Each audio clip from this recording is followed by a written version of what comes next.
For the wrestling fans. Give me a hell yeah! By wrestling fan. Woo, yeah! Not your average in your mom's basement podcast. Broadcast weekly. You are listening to Into the Squared Circle podcast. Now here is your host. GB's here of Into the Squared Circle podcast. Yes, welcome to another episode. What are we going to talk about in this episode? We're going to talk about Monday Night Raw. Also on the show, we'll talk about AEW DYNAMITE. Went down on Wednesday, of course. By the way, you can find me on my social media platforms on Facebook, Twitter, Twitch, YouTube, and Instagram. All you have to do is search up Into the Squared Circle podcast or Into the Squared Circle Pod. By the way, if you're a new listener, hit the subscribe button on the podcast feed so you never miss an episode each and every week. And by the way, if you're a daily listener, thank you so much, and feel free to share via social media. Tell your friends, tell your family, tell your uncle, tell your neighbors that you hate. You shouldn't hate each other, you should love each other. By the way, the podcast is available on Spotify, Apple Podcasts, and the iTunes. I'm not sure if I mentioned that. Give me a 5-star review, of course. So without further ado, let's talk about Monday Night Raw.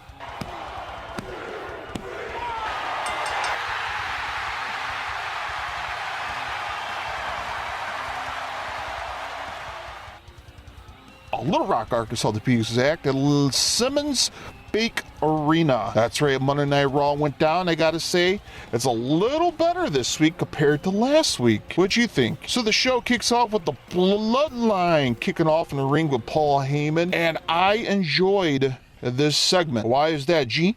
Well, I enjoy this segment is because a rare occurrence happened on the main, or at least not the main event, on the opening segment of Monday Night Raw. We had the Bloodline joining forces for, I assume, probably one night with the Judgment Days. The two of the top heel factions in the WWE is going to join forces, or at least help each other out for the time being. So what happened was the Usos, Solo Sikoa, and Paul Heyman was in the ring, and sure enough, Paul Heyman told the Usos, hey, the tribal chief decided that we want the Usos to kind of lay low tonight on Raw, and we want to have the Judgment Day to step in and face Kevin Owens and Sami Zayn. Since you guys lost the title at WrestleMania, we'll let you guys take a break tonight, and we'll let the Judgment Day do the dirty work. So out come the Judgment Day, and they had a stare off, and I tell you what, they keep pushing for Finn Balor as the leader of Judgment Day. My personal opinion, okay? My opinions don't give a rat's ass sometimes, but I think Rhea Ripley and Damian Priest should be the leader of the Judgment Day. I mean, I'm a big fan of Damian Priest. I mean, going back to the Ring of Honor days, as Punishment Martinez, Damian Priest was deep voice and his badass presence. Same thing with Rhea Ripley. She is a badass in the women's division in the WWE. So those two right there should be the leaders of the Judgment Day faction stable. Well, both factions squared off in the ring. Two of the biggest heels faction in the WWE, of course. My favorite part of this segment where Rhea Ripley was staring down in the soul of Solo Sikoa. There was a point where Paul Heyman told Solo Sikoa, like, hey, relax, Solo. Let's trade spots with one of the Usos so you don't have to stare at Rhea Ripley. So they switched spots. Rhea's like, you're mine. So she ended up switching spots with Finn Balor, and it was even face-to-face with Solo Sikoa. I thought that was pretty funny. So as I mentioned, the Judgment Day was going to do a little bit dirty work for the Bloodline, and they're going to face off against Sami Zayn and Kevin Owens. Sure enough, in exchange, Solo Sikoa is going to face Rey Mysterio to take off Dominic Mysterio's hands on the Judgment Day. So that was part of the main event. So a great opening. And I'm a big fan of Paul Heyman, man. He's over the moon for me. Paul Heyman is one of the best talk pieces in the WWE. And I love how he introduced Rey Mysterio. Rey Mysterio. So I loved it. Great opening segment to kick off Monday Night Raw. So not too shabby. They got my attention. So I said Mysterio versus Solo was a main event. I was wrong. Because that was the next match. that lead into the first match of the show. Solo Sikoa versus Rey Mysterio, and it was a pretty solid match. Again, another similar height and weight for Rey to face off in the ring, of course. Let's push back to closer towards the end of the match. Rey Mysterio connects with a 619 and immediately goes to the top of the rope for the splash. But Solo Sikoa moves. Solo Sikoa follows up with a Samoan Spike for the victory. So the winner of the match, Solo Sikoa, defeated Rey Mysterio by pinfall. So another week, Rey Mysterio again defeated. So right after the match, the Bloodline attacks Rey Mysterio. And out comes the LWO, Latino World Order. Man, I can't speak. Del Toro, Escobar, and they all came out and tried to save Rey Mysterio, of course. Eventually, Rey Mysterio then eats in 1D, coming from the Usos. So the LWO and Rey Mysterio were getting their ass beat in the ring, of course. But stay tuned a little later in Raw, because they get a little bit of their payback from Rey and the LWO. So that's went down in the first match, of course. All right, let's move on. Next, we have the Raw Women's Champion between Bianca Belair versus Dakota Kai. At first, I don't know. I just wasn't interested, but I'm a big fan of Bianca, so I watched it. And again, Bianca Belair, she's one of my favorites. She's a star. She's an awesome women's champion, of course. As the match got closer to the very end, Bianca Belair knocks Dakota Kai on her back, goes for a double chicken wing slam, but Kai rolls through and sends her to the turnbuckle. Kai grabs her, but Belair quickly comes back with a KOD for the win. And the winners of the match, Bianca Belair by pinfall. So, solid match. So then there's a backstage segment of Cody Rhodes walking backstage as he's heading to the ring. We go to a commercial break, of course. Okay, here we are. Cody Rhodes comes out, gets in the ring. So what do you guys want to talk about? Well, Cody didn't waste no time. He called out Brock Lesnar. Brock, get your ass out here. We got unfinished business to do. Instead of Brock Lesnar, we get Adam Pearce. The backstage, what the hell he is? I guess he's like a manager, I guess. I don't know. The GM of Raw. Well, Adam Pearce comes out and told Cody Rhodes, Cody, you're not medically cleared to wrestle tonight, and you're not facing Brock. So as a gentleman and as a professional, leave the ring. Cody was like, all right, I'll shake your hand. I'll leave the ring.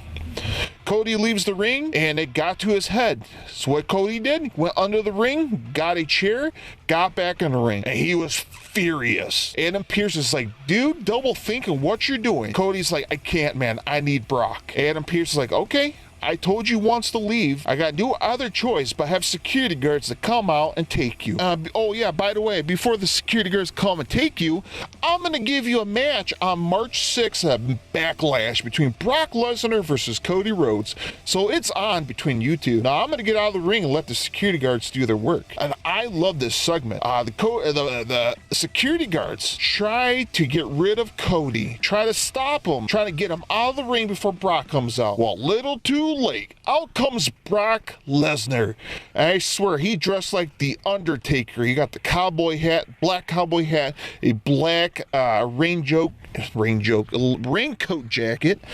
But instead of walking down to the ring, he hanged around halfway on the entrance ramp and sat there and laughed as he watched Cody get jumped by the security guards. Well, not more like jump, more like Cody started attacking the security guards, started taking one by one. It was like a group of 10. Once he got rid of them, he got out of the ring and he was ready to charge for Brock Lesnar down the ramp. And out comes another 10 more security guards to slow Cody down. So instead of keeping Brock Lesnar down, they kept Cody down from coming after Brock. And all Brock did was laugh from the distance, laughing at him because he can't get near him. And Brock turned around and walked away as Cody started knocking out all the security guards. And the fans are booing because we wanted to see Brock and Cody Rhodes go after each other. Fans want to see Cody put his hands on Brock, and that never happened. The fans were booing. So we have to wait till May 6th to see Cody get his hands on him and see if he'll defeat him. We'll talk about it once we get closer on this match, and all the other matches will be on Backlash March 6th. So yeah, I love this promo.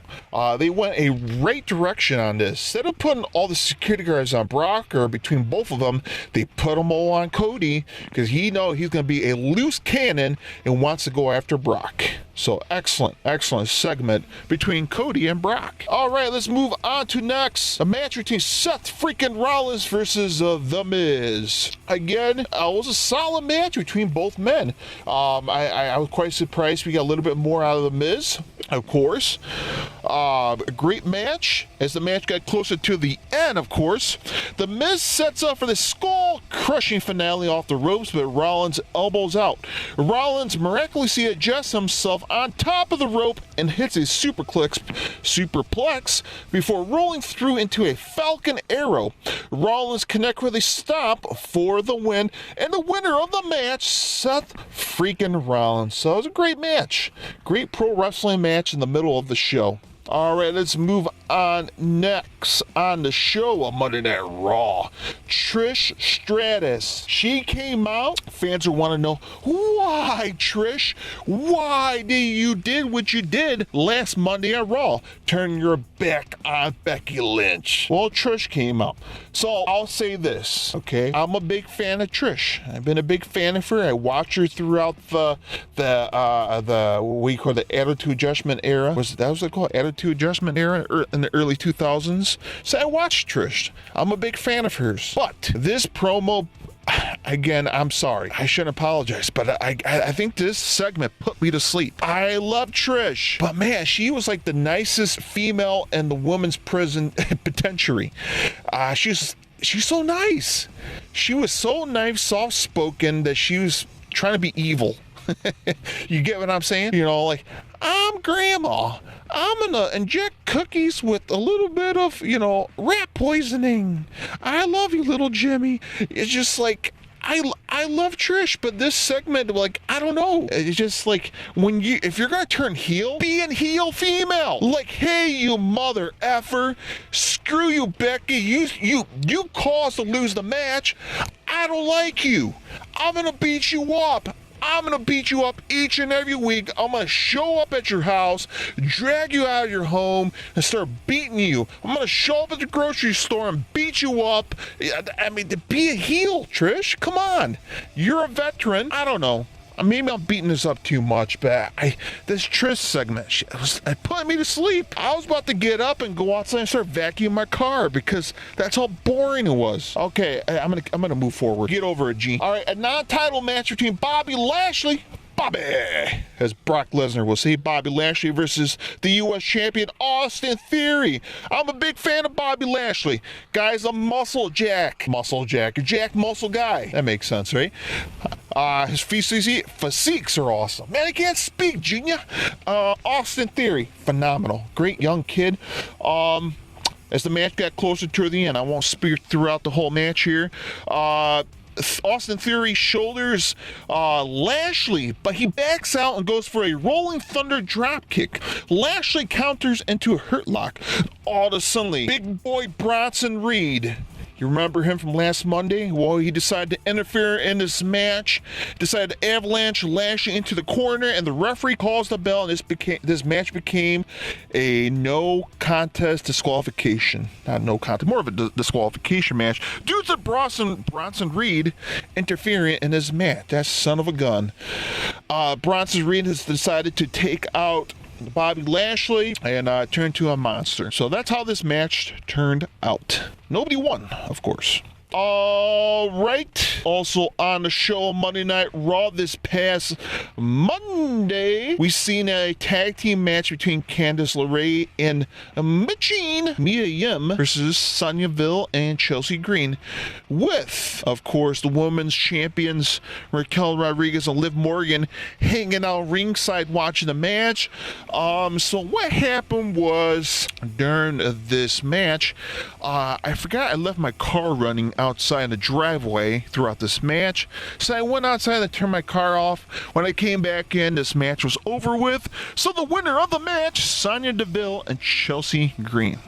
All right, commercial comes up. WWE draft is coming. Are you excited? Okay. Oh yeah, Bad Bunny returns to Chicago. By the way, it's gonna be hitting Chicago at the legendary Allstate Arena next Monday. Yes, I am recording in the suburbs of Chicago. Will I be there? Look like tickets are sold out some at the Allstate Arena, but I will still watch it at the comfort of my couch. All right, here we are for I believe the main event of Monday Night Raw. We get a 6-man tag team match between the Judgment Day, Finn Balor, Damian Priest, and Dominic Mysterio versus Matt Riddle and the undisputed tag team champions Kevin Owens and Sami Zayn. So here we are, folks. As I mentioned, Solo Sikoa took care of the Judgment Day business by defeating Rey Mysterio, of course, on the opening segment of Raw.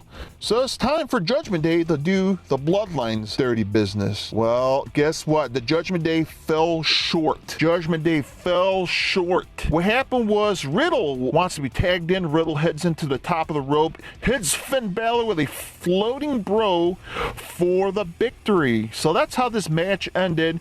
And like I mentioned, the Judgment Day didn't finish their half of this part of the business with the Bloodline. So what the Bloodline did? The Bloodline admittedly hits the ring, starts beating on Owens, Zayn, and Riddle. Out comes Rey Mysterio. Remember what I said earlier? Mysterio and Latino World Order, LWO, run out to even the odds. The Judgment Day has joined in. The Bloodline soon retreats. Rey hits Dominic with a 619 in the middle of the ring before Owens hit Priest with the back suplex on the commentary table. Owens and Zayn and Riddle stand tall with the IWO as Raw comes to an end. So remember how I mentioned they got their payback from Rey Mysterio and Latino World Order. So that's how the show ended, with the babyface factions with their hands held high. So very interesting, folks. Very interesting on Monday Night Raw. Pretty solid. Pretty solid compared to last Monday, of course. All right, dude. AEW Dynamite. So stay tuned for AEW Dynamite review.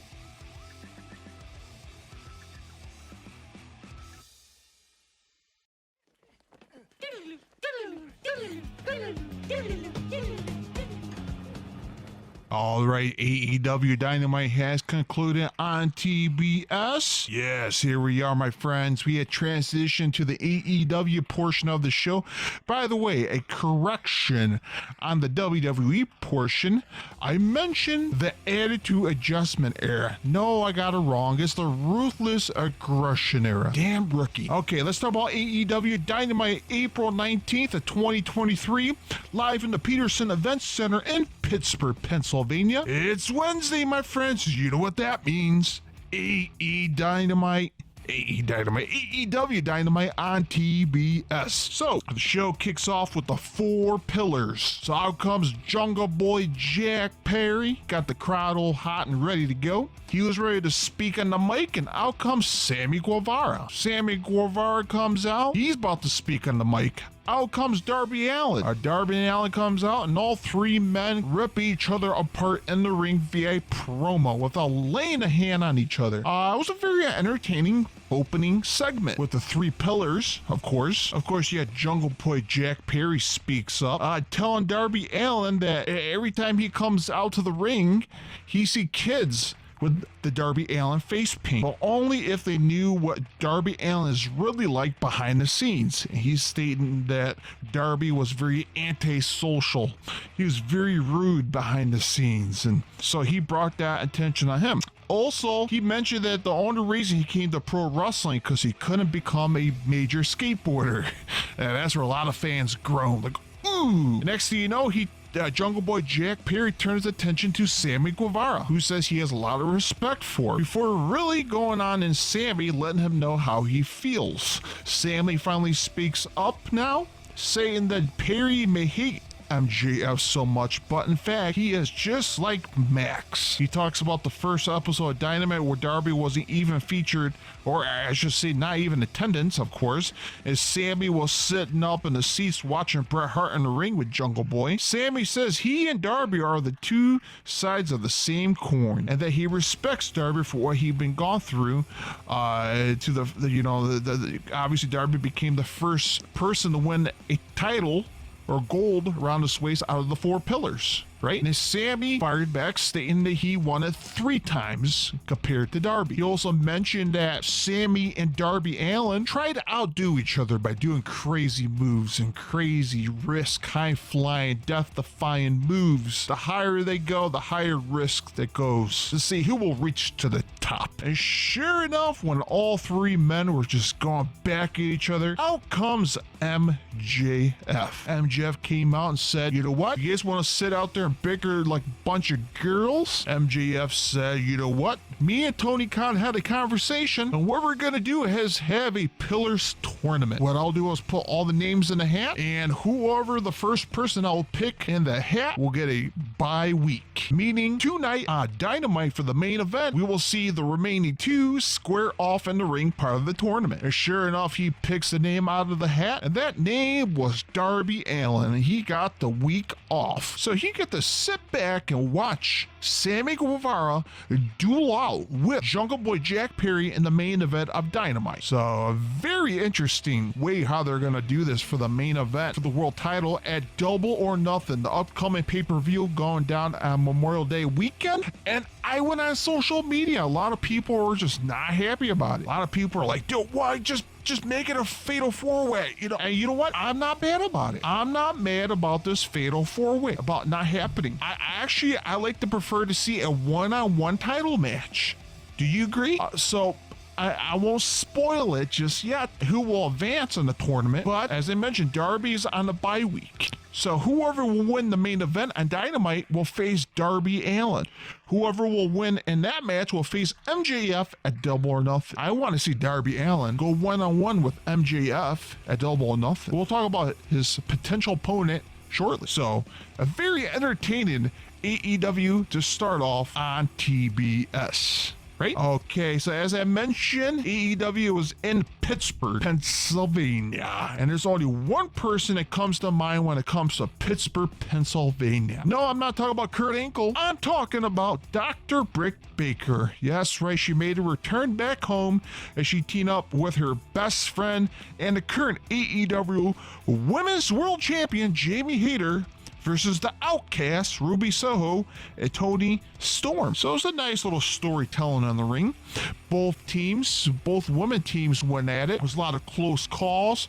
I'm like, whoa. Britt Baker's gonna get pinned in her hometown? No, she kicks out. So it's a lot of those back and forth as the match got closer to the end.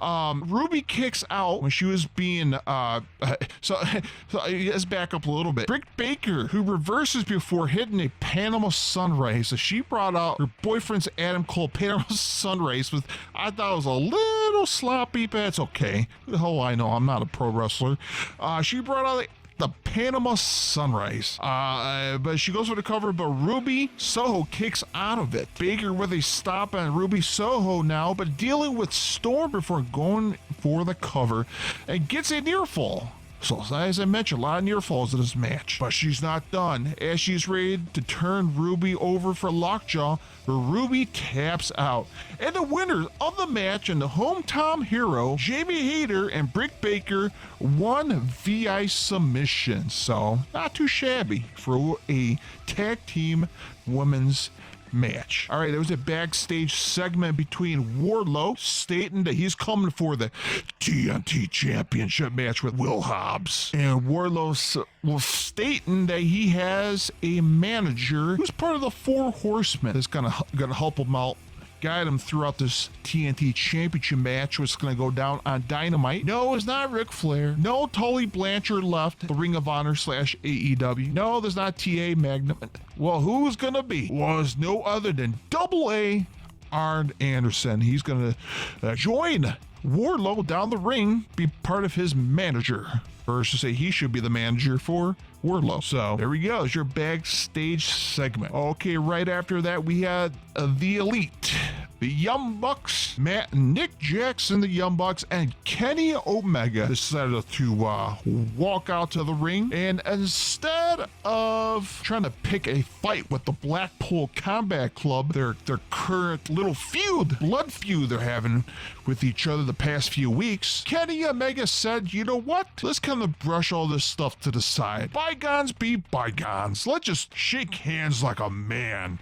Let's be nice to each other. Let's not be mean. Well, Bryan Danielson was backstage and he appeared on the Titantron and told Kenny Omega, amateurs, we're not going to be nice to you guys. Who do you think we are? And sure enough, when the Elite was looking at the Titantron at Bryan Danielson, sneaking up right behind him, a sneak attack by the rest of the Blackpool Combat Club, which is Bryan Danielson, Claudio Castagnoli, and Wheeler Yuta. And they did a blindside attack behind the Elite, and it became a beatdown. Sure enough, out comes Bryan Danielson. Now the numbers game advantages over the Elite. Now it's 4-on-3, and things are getting a little bit wild. Sure enough, we need the fourth person that's going to join the Elite. Who's going to come out and save them? Well, out comes Don Callis with a chair. And sure enough, he dropped the chair midway on the ramp and turned around and ran away. And Bryan Danielson's like, yeah, that's right, Callis. You're not going to come in the ring and save your buddies. Well, sure enough, out comes Don Callis. And he didn't come out by himself. No. He came out with Takeshita. And if you remember a few weeks ago, Don Callis handed Takeshita a business card. So I wonder if this business card came handy. Well, Takeshita came out and he just scrambled the Blackpool Combat Club out of the ring to save the Elite. So how about that? No Hangman Adam Page, of course. All right, up next we had a TNT Championship match, as I mentioned, between Wardlow versus the TNT Champion Powerhouse Hobbs. Two big slabs of meat will square off in the ring for the TNT champion. Who's gonna win? So both men went at it. Both men went to war.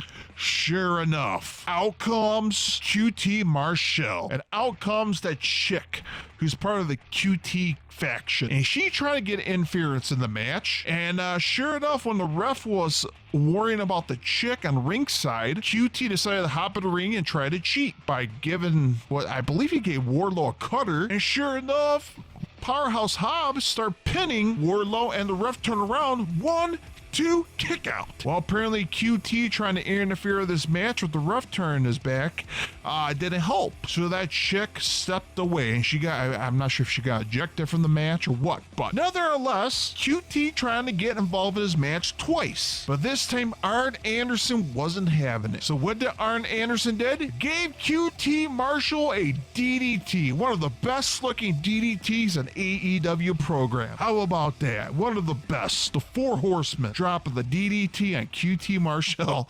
One of the highlights, even though that wasn't part of the match. But nevertheless, as the match got closer to the end, eventually Wardlow, who calls off of the Sympathy Powerbomb, and he did 3 times the Powerbomb on Powerhouse Hobbs. Pin him, 1, 2, 3. And the winner of the match and new TNT champion, Wardlow. 3 times TNT champion, to be exact. How about that? Well, right after the match, out comes Christian Cage and Luchasaurus. Yes, they've been teasing each and every week, and now they came out on stage. They did a nice little stare down, probably teasing between a Luchasaurus and a Wardlow match for the TNT champion. Possibly a Double or Nothing in the near future, so we'll have to wait and see. All right, so we had a backstage talking about the main event until MJF interrupts offering something of a proposal to Sammy. A guaranteed spot in the main event, a double or nothing. If Sammy lays down, Sammy of course refuses this, saying he's gonna beat Jack Perry and go on to win the title. MJF talks down on him, offer him the guaranteed spot and a blank check. And he could choose whatever amount of money that he wants. And MJF wrote down the price, which stunned MJF because it's probably big numbers. Triple, quadruple numbers in the blank check. And they shook hands and said, all right, friends, we're not going to share it. We're going to hug each other, friends. Sammy Guevara was happy that he got this offer accepted from MJF and the amount of money. All right, up next, we had the match between Jay White from the Bullet Club Gold, Too Sweet, versus Commander. It was a hell of a match. Both men looked great. I'm a big fan of Jay White. Commander, man, that guy's always impressive. But again, risky moves as well. My favorite spot in this match where Commander was rope walking from one side of the ring, hopped on over to the other side of the ring, and did a backflip, which is phenomenal. Absolutely phenomenal. But sure enough, as the match got toward closer to the Commander sends Jay back in the ring. Remember, this was outside of the ring, hitting a rope walk shooting star press. So that was not a backflip, it was more of a shooting star press. But because of the hesitation, only gets a near fall. A springboard Phoenix splash gets the same result here, and Jay White avoids a third attempt before looking for a Blade Runner. Commander reverses it, but get caught with a Blade Runner in the end as Jay White picks up for the win, and pin and win. So how about that? Jay White defeated Commander. Sure enough, Shawn Spears was sitting in the crowd watching the match, and apparently Juice Robinson and Shawn Spears decided to pick a fight. Eventually, both men spilled to the ring. Next thing you know, it was Bullet Club 2-on-1 beatdown with Shawn Spears. Who's going to come out and save Shawn Spears? Well, it's no other than Ricky Starks to save Shawn Spears. All right, let's move on next where Adam Cole and Chris Jericho went face-to-face in the ring. The animosity we've been seeing the past 2 weeks. Well, now it's time to spill the beans between both men. Adam Cole told Jericho, I respect you. You are the GOAT, the legend. A lot of my gimmick are copy off you. So Adam Cole's being honest to Chris Jericho, and Chris Jericho responded back, you know what, Adam Cole? I have zero respect for you. I don't like you. I don't like your attitude. Well, Adam Cole responded, you know what, Jericho? You are a jagoff. Well, Jericho didn't like that. Next thing you know, it became very tense between both men, and they became a push and slap grudge between both men. Well, sure enough, out come Daniel Garcia, and he started attacking Adam Cole. So now it's a 2-on-1 beatdown. Well, sure enough, out comes Britt Baker, the girlfriend of Adam Cole, and she gets in the ring and she slaps Chris Jericho. Well, Jericho's like, what? I'm not touching you. Well, sure enough, out comes the Outcasts, Saraya,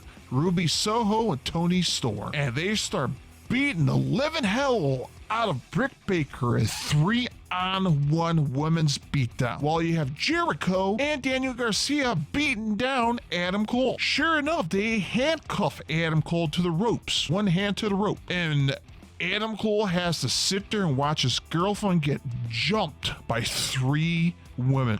No, it wasn't a normal jumping style women's beat down the ring. Saraya decided to bring a candlestick, and they were beating Britt Baker in the ring in front of Adam Cole with a candlestick. So Adam Cole had to sit there handcuffed to the ropes watching his very own girlfriend get taken a beating by a candlestick by 3 women. So man, what a dramatic, explosive segment. All right, up next we have a trios match.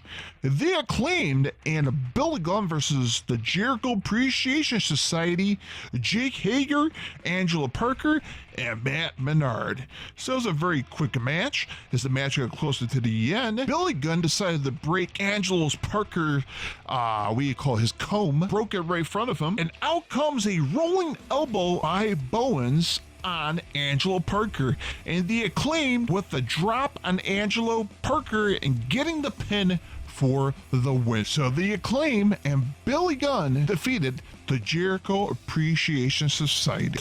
Here we are, folks, for the main event of Dynamite, the Pillars Tournament. Sammy Guevara versus Jungle Boy Jack Perry. All right, so both men went to war. Who's gonna press forward into the AEW Pillars Tournament champion to main event with MJF at Double or Nothing? Well, man, both men were trading chops, trading blows against each other.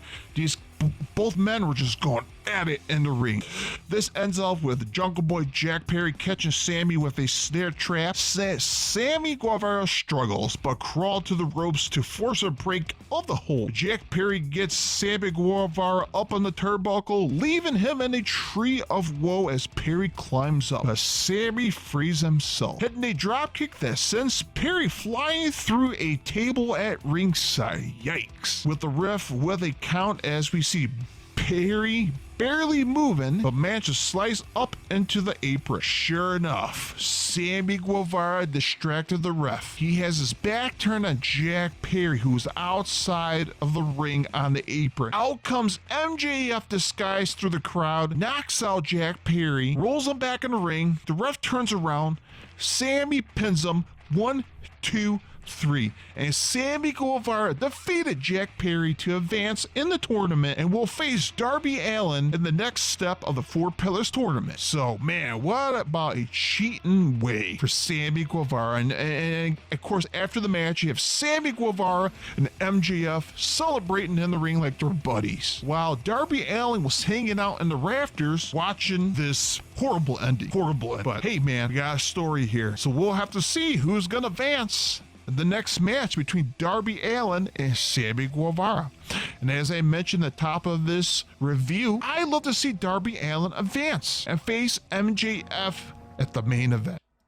GB's here of Into the Squared Circle podcast, and welcome to another episode. And if you're a new listener, hit the subscribe button so you never miss an episode each and every week. And give me a 5-star review right here if you're listening via Apple Podcasts, Spotify, iHeartRadio, and many more podcast outlets, including Google Podcasts.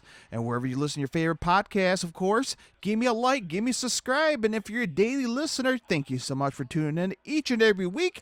And by the way, you can find me on my 5 social media platforms like Facebook, Twitter, Twitch, YouTube, and Instagram. All you have to do is search up Into the Squared Circle Podcast or Into the Squared Circle Pod. By the way, I'm available on another podcast called A Lesson in Headbanging Podcast with GBs. If you're a fan of rock and hard rock and heavy metal, if you love the bands like Lamb of God, Kiss, Deep Purple, Aerosmith, a bunch of other bands all the way up to today's modern and hard rock and heavy metal, A Lesson in Headbanging Podcast is available in all major podcasting outlets like Apple Podcasts, Spotify, and more. Subscribe today. So on this very show, we'll be talking about what went down on SmackDown this past Friday. Also, a legendary veteran tag team made a surprise announcement on Rampage on a special Saturday night Rampage on TNT from AEW, plus other news and pro wrestling. So welcome to Into the Squared Circle Podcast. All right, let's talk about WWE. The World Wrestling Entertainment presents SmackDown, which was live on the Fox network. Of course, you can find it each and every Friday, 7 p.m. Central Time. By the way, it was live on April 21st, of 2023 edition of SmackDown at the Scotstein Center in Columbus, Ohio. That's where SmackDown was broadcasting this past Friday. Of course, the show kicks off a little bit of pro wrestling tag team action between Finn Balor and Damian Priest versus Rey Mysterio and Santos Escobar. All right, it was a pretty solid match to open up SmackDown, of course. Both teams look great as always. There's a point in the match where Damian Priest threw Santos Escobar in the corner, but Escobar with the elbows to the face and knocks Finn Balor off the ring apron. Santos tried to make a tag, but Priest with a kick to the face Priest runs to the ropes, but Escobar with a drop kick, which was a beautiful drop kick, of course. As the match was getting closer to the very end, Damian Priest slams Rey Mysterio into the ring post, and all was left in the ring was Santos Escobar and Finn Balor. And right at that point where Escobar was pinning Finn Balor, not knowing that Finn wasn't the legal man, and in comes Damian Priest and hit Santos with a South of Heaven, and he goes for the cover and get the win. So the winner of the match, the Judgment Day. So a solid match to kick off SmackDown, of course.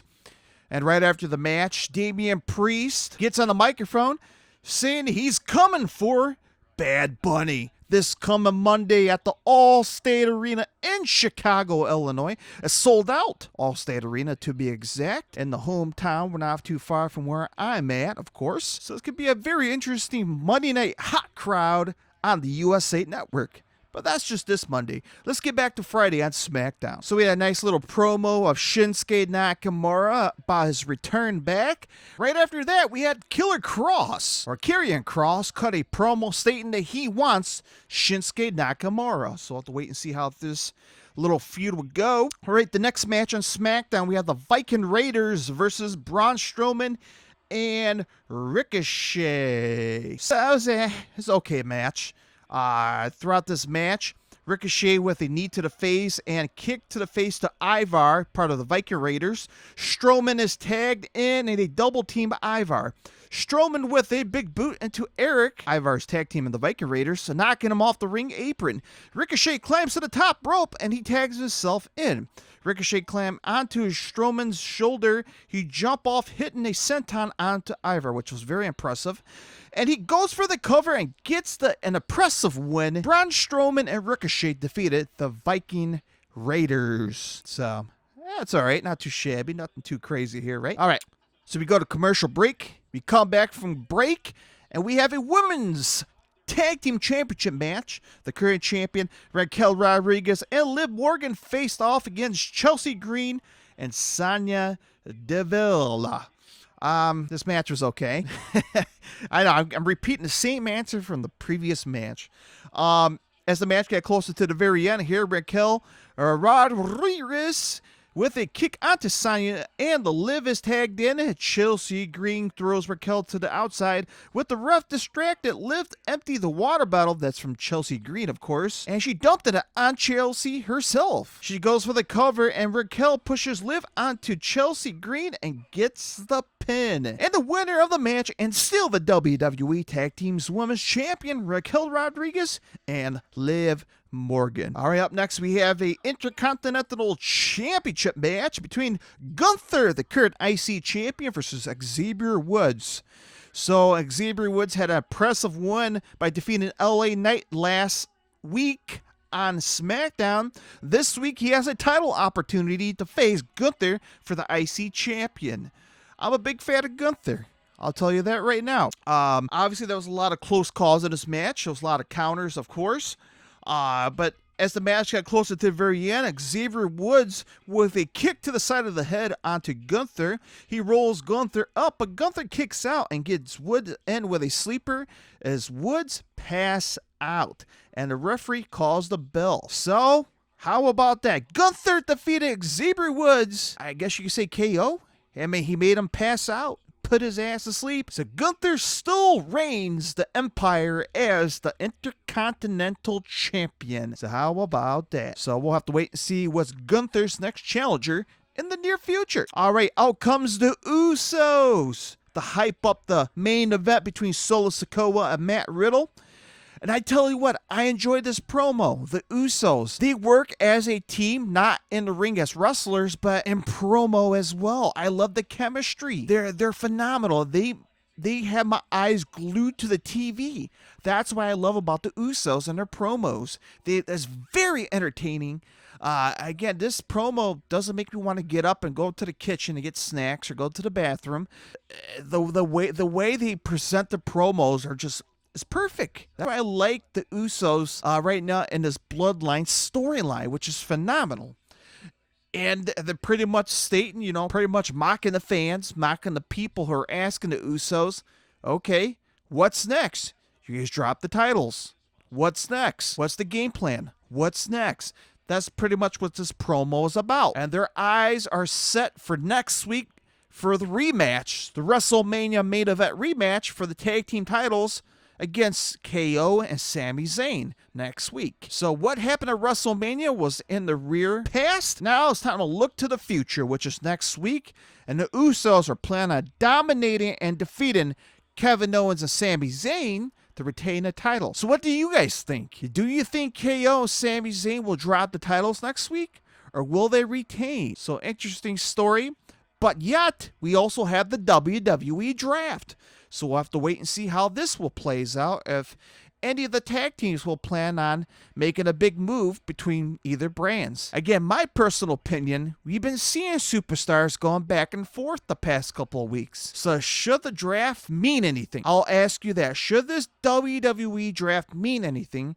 Or will we continue to see more wrestlers bounce back and forth in each shows? We'll have to wait and see. But no, unless this promo sets up the main event match between Solo Sikoa versus Matt Riddle in a no disqualification match. Why is it a no DQ? There's no reasoning behind it. Fans are like, come on, chairs, tables. But yeah, they use it each and every week. No DQ or with DQ, they still use the damn tables.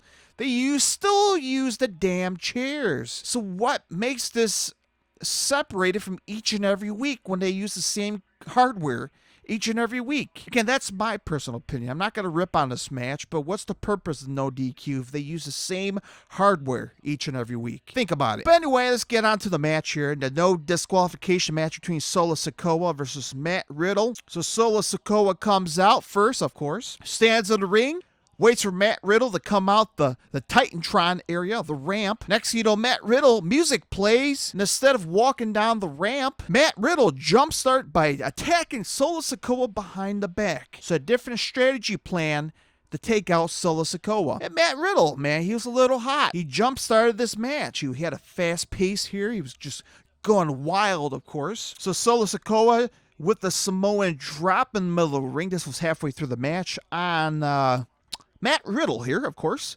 He goes for the cover, but Riddle kicks out. Solo gets Riddle in the corner and places a chair in between Riddle's head and neck. Solo backs up and he runs towards Riddle, but Riddle throws the chair at him, which was just obnoxious, right? It's just the way he tossed it like a baseball, smacks Solo right in the face. Right after that spot right there where Matt Riddle threw the chair at Solo's face, Solo was planning on running towards Riddle, but Riddle moves out of the way and shoves him right into a pile of chairs that was placed between the ropes on the corner post. Right after that, Riddle hits Solo with a kendo stick and a steel chair and goes for the cover, but Solo Sikoa still kicks out after being whacked by a kendo stick and a chair. Now, if you done that in real life, I'd be down. I'll be hurt, but I don't know. That's just me.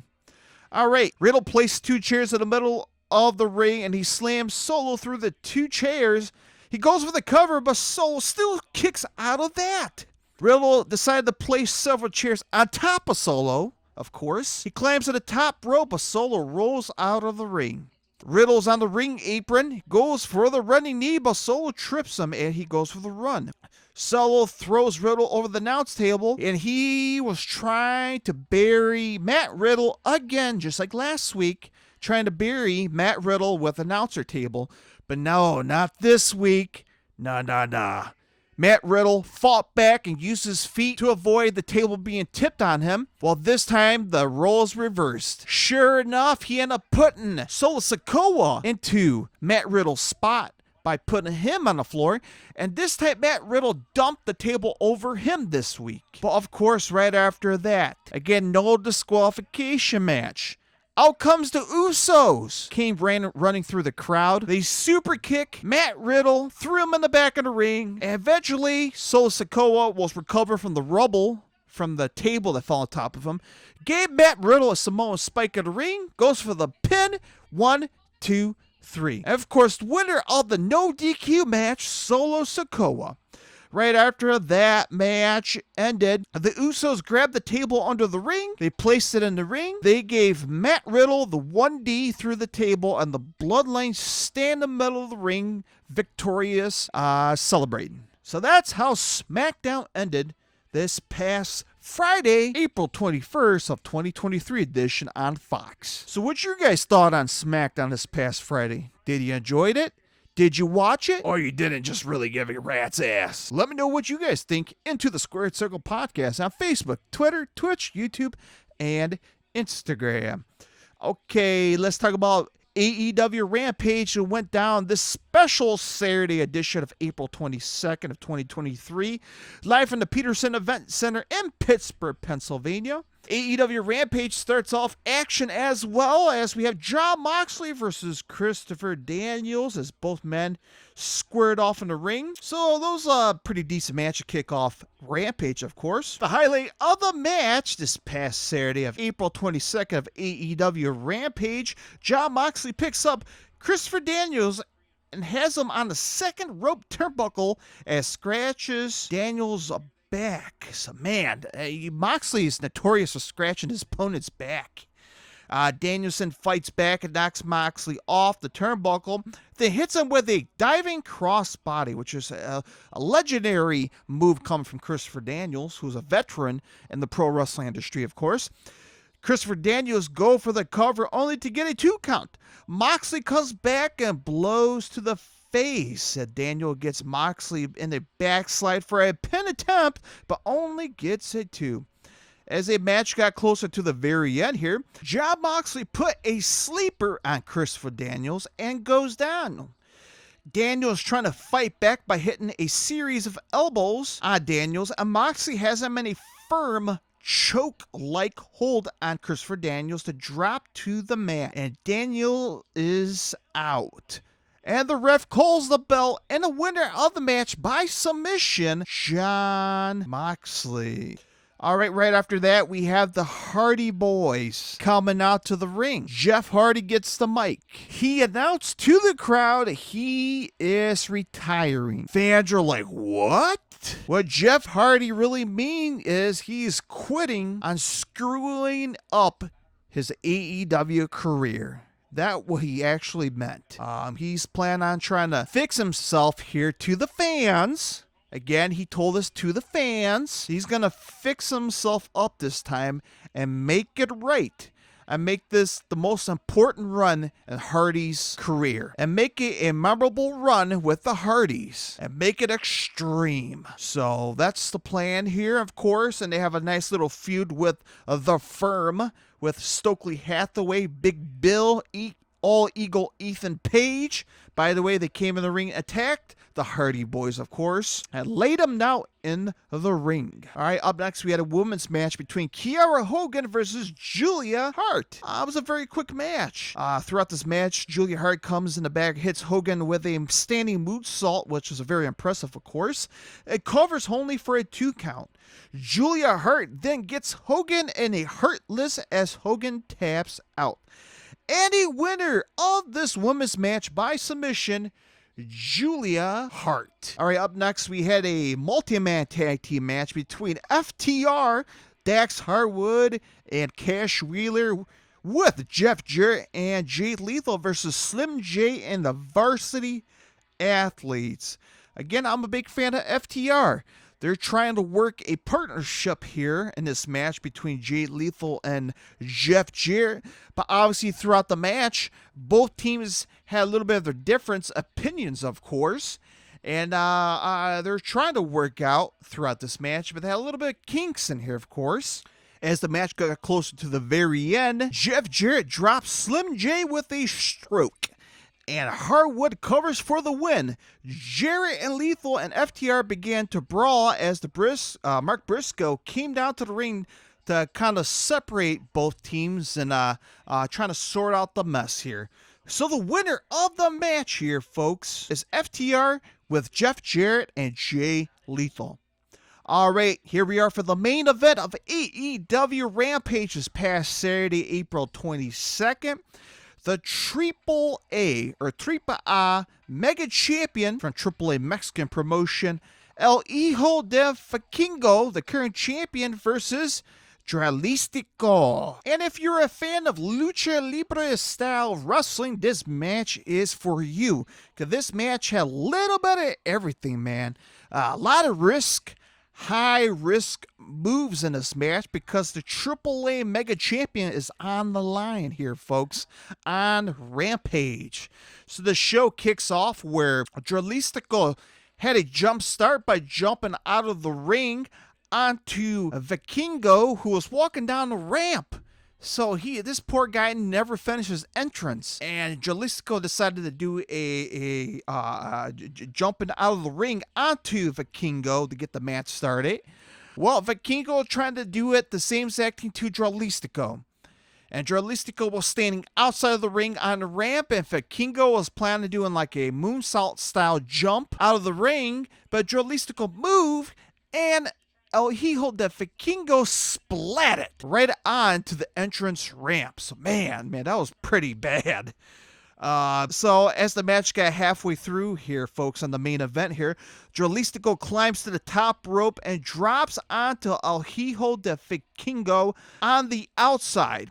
Now, Dralistico comes off the ropes with a big code breaker on Vikingo. The fans began chanting for Vikingo, who comes back with the overhand chop on Dralistico, which was just phenomenal.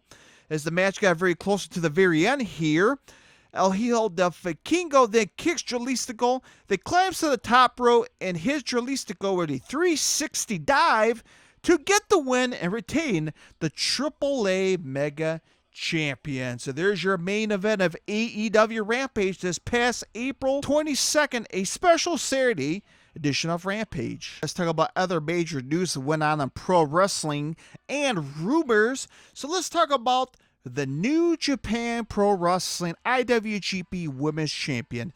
Yes, Mercedes Moné, or formerly known as Sasha Banks, lost the IWGP Women's Champion to Mayua Atawani in the co-main event match at Stardom Women's pay-per-view match in Japan. In the match, this saw Moné taunt Atawani for the most of the bout. Atawani pinned Moné after hitting a dragon suplex.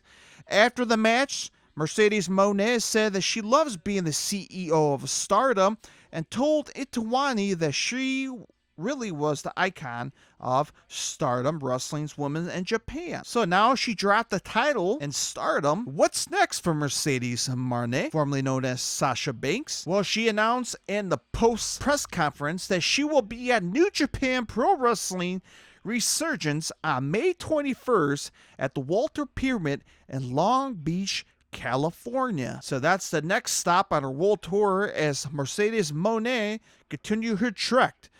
Apparently, Mercedes Moné extended her contract with New Japan Pro Wrestling and Stardom. So how about that? By the way, her best friend Trinity Fatu, or formerly known as Naomi, there's been reports that New Japan Pro Wrestling and Stardom is not willing to pay big money with Trinity at this moment, but never say never.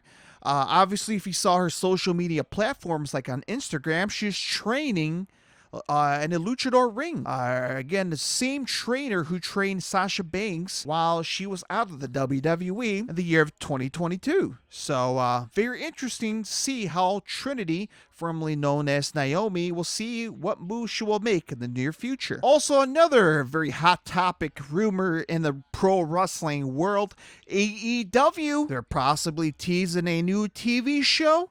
Sound like it might happen on June 17th on a Saturday. And yes, I said Saturday. Is a potential we might have a Saturday night or Saturday evening, or maybe we'll have a traditional Saturday morning wrestling, how like it used to be back in the 80s or 70s.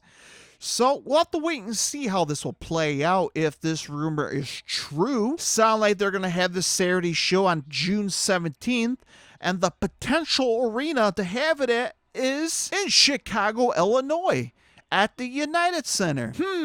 Well, this could be a great place for CM Punk to make his return back. We'll have to wait and see Hopefully this rumor could fill up the United Center like the first time it did. But also there's rumors of a potential brand split or a roster split within the AEW. So it's probably caused because of CM Punk not dealing with the Elite. And I guess it's the only way to solve this issue between the Elite versus the Punk here drama is by separating the locker room and have CM Punk have his own environment on Saturdays while the Elite, the Young Bucks and Kenny Omega, maybe Chris Jericho, have their own locker room playground for Wednesday nights. So we'll have to wait and see how this play out and if any of these rumors are true. So nothing is true and set in concrete, but Tony Khan has announced that he will be making an appearance on Dynamite this coming Wednesday. It doesn't say important appearance by Tony Khan. It's just he's making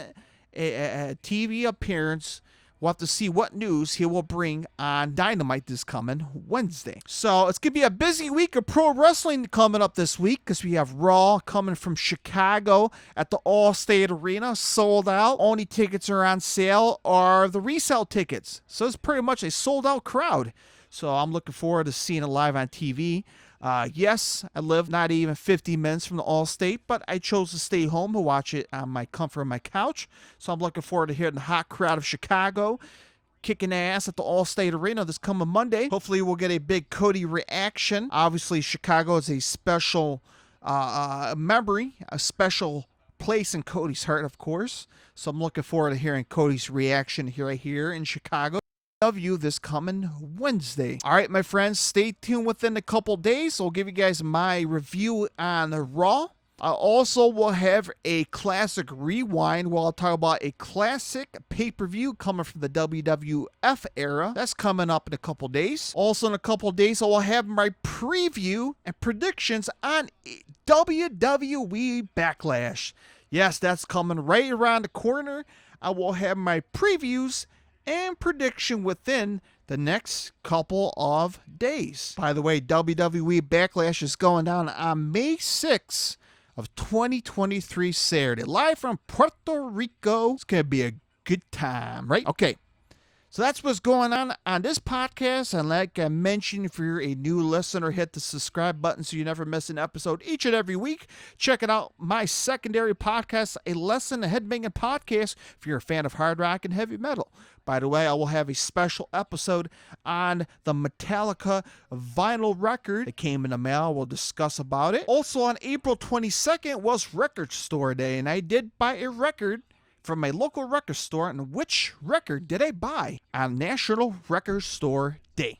Stay tuned on that page, A Lesson in Headbanging Podcast, which is available on all major podcast outlets. Give a subscribe today. By the way, follow me on my social media platform for this podcast, Into the Square Circle Podcast, on Facebook, Twitter, Twitch, YouTube, and Instagram. Subscribe and like and share today. Until next time, my friends, bye-bye.